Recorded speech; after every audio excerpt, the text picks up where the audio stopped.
Climate change म्हणजे काय? हां. तर सगळ्यात पहिल्यांदा क्लायमेट चेंज समजायच्या अगोदर आपल्याला समजून घेतलं पाहिजे की क्लायमेट म्हणजे काय. जे आपल्याला समोर गेल्यानंतरनं जे दिसते ते म्हणजे वेदर. आणि तेच वेदर जर आपण 30 वर्ष किंवा त्याच्यापेक्षा जास्त जर आपण ट्रॅक करत गेलो तर त्यानंतरनं जो आपल्याला पिक्चर दिसतोय तर तो म्हणजे क्लायमेट.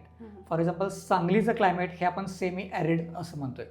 तेच तुम्ही ओडिसा साईडला कुठतर गेला तर तिथे एकदम वेट असं आपण म्हणू शकतोय, किंवा हिमालय साईडला गेला तर तिथं आपण एकदम कोल्ड रिजन्स असे म्हणू शकतोय. टुंड्रा वगैरे रिजन्स ते एकदम कोल्डमध्ये येतात.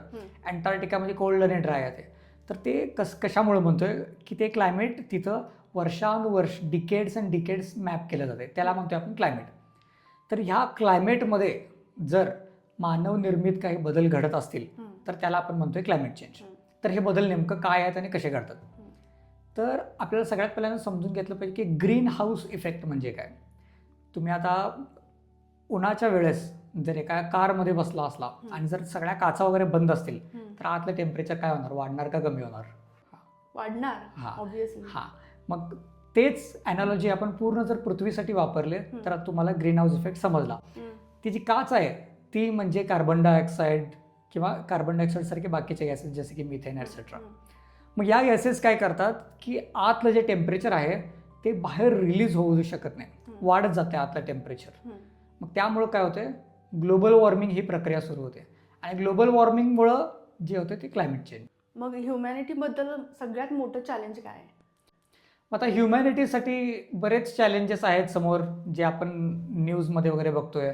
कोण म्हणते AI सगळ्यात मोठं चॅलेंज आहे, कोण म्हणते क्लायमेट चेंज सगळ्यात मोठं चॅलेंज आहे, कोण म्हणते की ॲस्टेरॉइड इम्पॅक्ट होऊ शकतोय, et cetera n number of challenges आपल्यासमोर ठेवले जातात. कोण म्हणतात की कॅपिटलिझम चॅलेंज आहे, कोण म्हणते की पॉवर्टी खूप मोठं चॅलेंज आहे, हंगर चॅलेंज आहे, असे बरेच चॅलेंजेस आपल्यासमोर ठेवले जातात. पण जर आज आपण क्लायमेट चेंज जर तुम्ही समजून घेतला तर तुम्हाला नक्कीच मी सांगतो विश्वास होईल की क्लायमेट चेंजपेक्षा मोठं चॅलेंजेस तुमच्यासमोर कुठलं नाही आहे. सर मला सांगा, क्लायमेट चेंजबद्दल जे फीडबॅक लूप्स असतात, मी ते ऐकलं होतं, ते नेमकं काय आहे? तर 2015मध्ये 194 देश एकत्र आले होते पॅरिस क्लायमेट ॲग्रीमेंटसाठी. तर पॅरिस क्लायमेट ॲग्रीमेंटमध्ये असं डिसाईड झालं होतं की काही पण करून आपण जे ग्लोबल टेम्परेचर राहायचं आहे, ज्याला आपण ग्लोबल वॉर्मिंग म्हणतोय, ते आपण 1.5 डिग्री सेल्सिअसच्या आत रोखून ठेवायचं आहे. मग त्यासाठी 2050मध्ये आपल्याला नेट झिरो रीच करायचं आहे. नेट झिरो म्हणजे काय, मी जेवढं कार्बन उत्सर्जन करतोय तितकंच कार्बन ॲब्झॉर्ब पण करतोय. 2050मध्ये नेट झिरो अटेन करायचं आहे. मग त्यासाठी त्यांनी टार्गेट ठेवलं होतं 2030साठी काय तर. मग 2030मध्ये आपल्याला 46% कार्बन रिडक्शन करायचं आहे. ठीक आहे, इथंपर्यंत समजते? हां.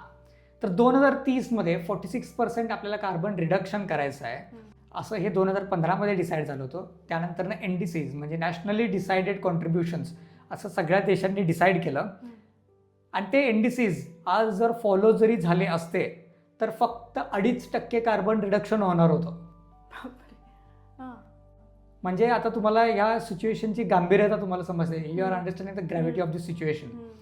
की आपल्याला कमी करायचं आहे 50% आणि सगळे कॉन्ट्रीब्युशन्स फॉलो जरी झाले असते तरी कार्बन रिडक्शन कमी होणार आहे फक्त 2.5%. म्हणजे तुम्हाला समजते सिच्युएशन किती सिरियस आहे. तर मग हे 1.5 डिग्री सेल्सिअस आणि नेट झिरो हे डिसाईड काय केलं होतं. तर त्याचा आन्सर आहे जे तुम्ही ऐकला होता ते म्हणजे फीडबॅक लूप्स. तर 1.5 डिग्री सेल्सिअस ते 2 डिग्री सेल्सिअसच्या मध्ये काही नेचरमध्येच आपोआप सायकल्स तयार व्हायला सुरू होतात, त्याला आपण म्हणतोय फीडबॅक लूप्स.